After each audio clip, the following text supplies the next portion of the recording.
The issue involving the Chinese workers in the British colonial Hilton Hotel taking a new twist tonight as a letter from Immigration Director Keturah Ferguson thickens the plot. Take a look at this video, a protest by Free National Movement leaders and members at Rawson Square today. There will be issues of persons who engage in terrorism.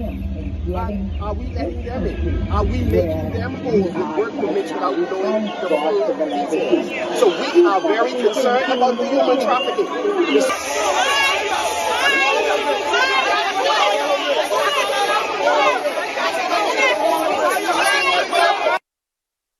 Of course, you see there was some PLP shirts going on because as that was happening, the Carmichael branch of the Progressive Liberal Party, where Keith Bell is the sitting member of Parliament, held a motorcade also at Rawson Square in a show of support for Bell. Take a look at this.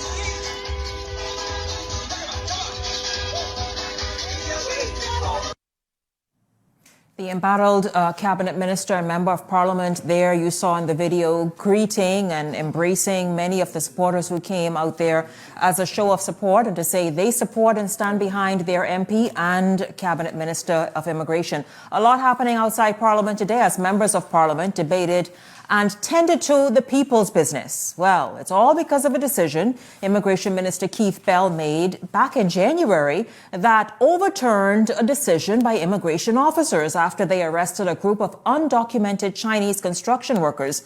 This was back in January of this year, as I said. Well, Keturah Ferguson, the Department of Immigration Director, in a letter to Permanent Secretary Cecilia Strawn on January 18th of this year, said, and in part, directives were received from Minister Bell to have immigration officers stand down on the operation and that any breach will be remedied. She further said in her letter, this request was made by Acting Prime Minister Chester Cooper, according to what Bell had said. And this is what she also stated in her letter. She says, I find it very disconcerting when directives of this nature are continuously received. This type of action is demoralizing to the immigration officers in particular who are trying to do their jobs as mandated by law. It appears the expatriate, listen to this part, in the Bahamas has more rights than Bahamians do.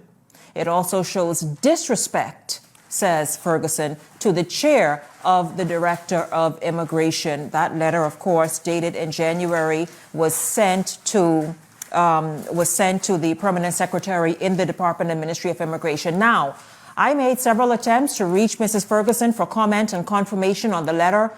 Those went unheeded up to the airtime. I also spoke with Minister of Immigration Keith Bell earlier this morning, who told me, I'm sorry, but I must decline. It was a request for an interview, and he declined. We're going to pick up this discussion this evening with former Minister of Immigration, Elsworth Johnson. Good evening to you. Welcome to Beyond the Headlines. It's wonderful to have you here. Man, a lot going on. All this ever happened when you were Minister of Immigration? I tell you, it's a lot. It's a delight to be here. It's good to have you here. Let's just talk about this decision, this thing that the F&M has grabbed on like a pit bull and not letting go. But of course, you saw it all play out on Rawson Square earlier today.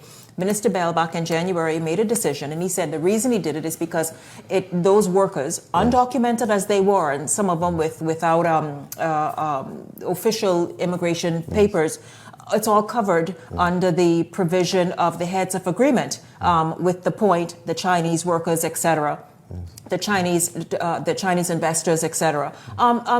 So he gave the directive to have them released. You heard the immigration director address it in her letter to the permanent secretary. He told them to release them, let them get back to work to continue the project there. Your thoughts on that and just how the fact that this is all kind of just evolving? First, I would thank you for having me here on your show this evening. and crave your indulgence just to extend condolences to the family of the late Miss Roberta Sands, an honorary member of my choir and the mother of the retired Justice Diane Stewart and my chairman. Yes, a lot is going on in immigration. The Act establishes that the immigration director and deputy directors are responsible for the administration of the immigration department. It envisaged that general or specific directions may come from the board and or the minister, but the Immigration Act requires that those directions, whether general or specific, that they're in compliance with the Immigration Act, yes? And so the letter that you referred to, I don't know whether or not it's authentic, but let's just say it is authentic. Yeah, I made attempts to have it. The director identifies a number of very serious issues. As Minister of Immigration, I understood that with the former director, that my directions, whether general or specific, had to align itself with the law. Insofar as that myself as the minister and or the cabinet or the prime minister was not entitled to give superior orders that breach the law. You can't do that. In that letter, it identified a very serious issue that's, I think, second only to arms trafficking, and that is trafficking in persons. And we have signed on to a convention, and she looks at whether or not in that letter persons were being trafficked. But more importantly, the administrative arm. It protects the sovereignty of the Bahamas and the dignity and integrity of persons coming into the Bahamas. They're the experts. The ministers are required to act conventionally on a supervisory level, on a policy level. The real grit of the work is done by efficient public service led by permanent secretaries, yes? And so it's rather unfortunate that a letter of that nature should emanate, but the law advises it, because someone who is given a superior order cannot rely on those orders in breaching the law, right? Especially in the circumstances where you have an expert or someone who claims to be an expert leading the immigration department. And so I'm hoping that it works itself out and that they deal with this properly, because the immigration department is the first port of call when securing this country. So if you come through regularly or irregularly, they're responsible for dealing with that. Yeah, and they're given the powers of a police officer, a constitutionally protected body, to enforce the rules of that. And anybody, the Act says anybody, preventing them from doing their procedures, whether it be the common, average, ordinary citizen and or the prime minister or minister, falls afoul of the law and can be dealt with. Yeah, absolutely. I mean, she raised, and you mentioned it a minute ago, you alluded to it, the fact that the question is now with these 60 plus people. Who are they? How did they come in? How did they come in? Where are they even now? There are procedures, and let me say this, I'm not referring to a certain sect. You still have to go through the procedure even though that you're under heads of agreement, because there are those who will bring persons into the country, and if you don't check it properly, they would change the professional designation. So you may be an architect. They can put you down as a common worker and cheat the revenue. And so it's very important when persons are coming to this country, for more reasons than one, that the immigration department understands who are here, because it's important for statistics. How do we respond? How do we deal with these persons? How do we account to their people if something goes wrong to them? So it's very serious. Very serious, I mean, on many levels, beyond what you said. Security, who are these people, and the fact is what happens there. She mentioned also the fact that in a time when still kind of rebounding from the pandemic and jobs are needed for Bahamians, these people are here to so-called fill a job, and that's in question.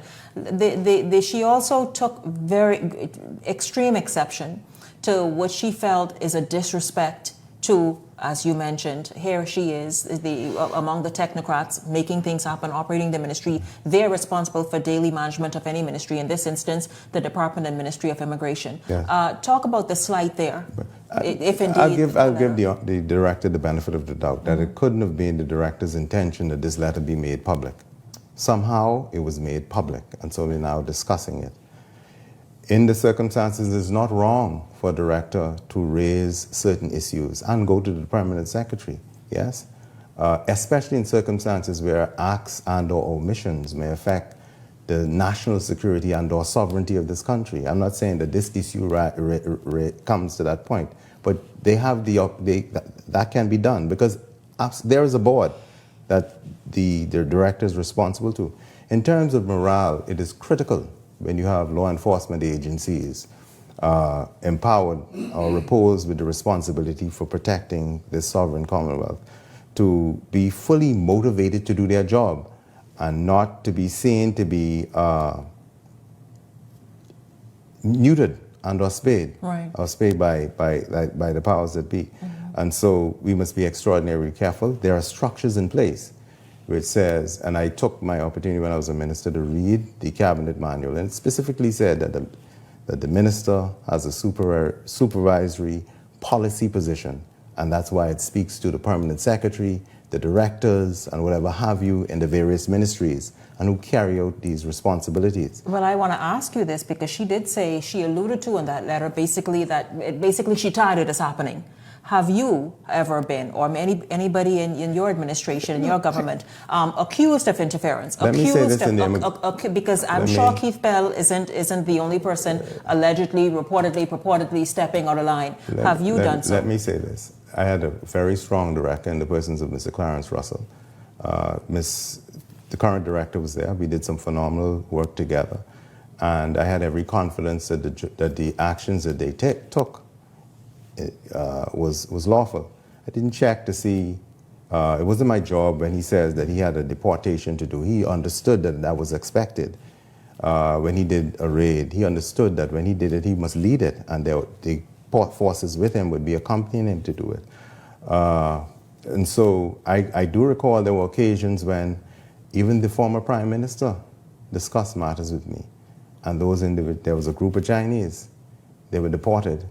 There were persons, I do recall I went to Jamaica when I was Minister of State, and there were some persons who traveled there. There's a very nasty old man, I like to reference him, from Freeport, who said some horrible things about this country. And I thought that those persons who then traveled with Mr. Mitchell, forgive me, Mr. Mitchell, with Mr. Fred Smith, should not be honored with the designation of citizenship in this country when you insult the sovereignty of this country. And so we made that clear. And he spoke to me about those things. I gave him my report as to why I thought that they shouldn't. And he said, Elsworth, you have a job to do. And that's it. So, but in terms of what they did, they understood that I do recall, and I know the lady may be watching, she approached, I created the environment, I'm not saying that Mr. Bell hasn't, yes, where you could approach me and have conversations. And she said, you know, Minister, there's this application that was signed, but this gentleman is in Foxhill. I said, what you said? She said, yeah. So it's easy then, as a minister, to, like you say, yes, to almost approve something that came before you that was signed, and you don't. You better check, recheck, and double check.